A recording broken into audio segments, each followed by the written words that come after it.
Hi everypony! In my response video to male alicorns by Persian poetess, I stated as one of the three sources of alicornhood as just rule, as done by mythical kings and queens from the stories that most of us love. In this video I want to further explain what I said and how Luna plays a role in it. First though, let's take a look at Celestia, who represents the concept of just or fair rule perfectly by representing the quest to better those under her, an instinct to protect and serve them, and by treating all things like they have a purpose, use, or chance. Twilight's ascension to alicornhood was obviously thoroughly watched and guided. Princess Celestia never let things get too out of control. The only times things did were against Discord, which only the embodiment of his opposite element of magic could defeat, Chrysalis, who fed on one of the strongest unicorns alive in the love he had for someone who literally can make love, and in Lesson 0. This last one a lot of you might not have realized, but it was only as the sun set that Celestia appeared to solve Twilight's problem. This was because until then she was doing her royal duty and was unavailable for Twilight's mental breakdown. Wait a second, wasn't this a video on Luna? I brought up Celestia because she reminded me of what all good rulers do or know. By showing us her ability with dark or fear magic, she shows us that she understands the danger of the dark. So how does the Empress of Light fight the forces of the dark? In many tales and in history, there was such a thing as a Spymaster to help a king remain just and focused on helping his people. These Spymasters, or as some stories refer to them, Shadow Kings, took care of things discreetly, away from the public eye. They need to misdirect others' attention so that they could operate more freely.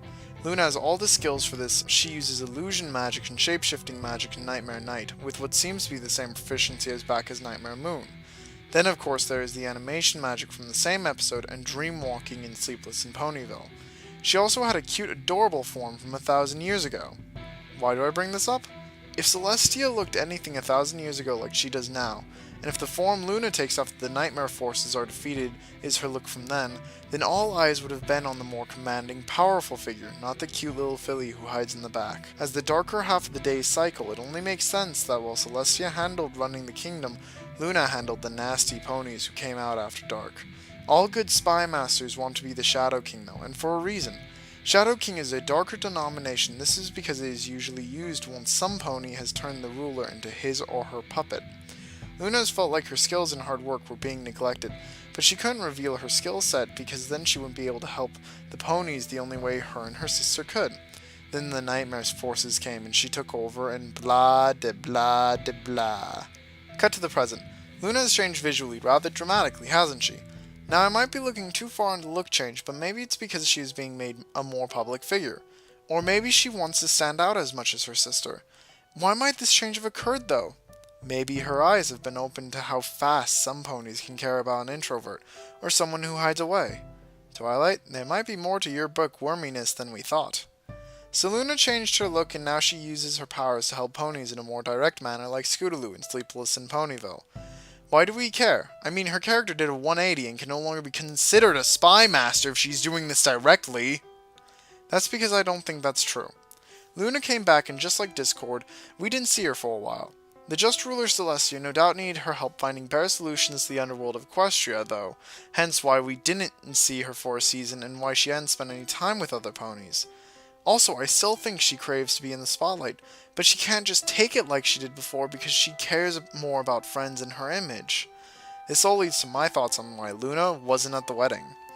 I think that instead of having disappeared or having been napping, or God forbid she was Chrysalis, she had been getting ready for, and my pony better take a seat, the rise of the Lunar Republic.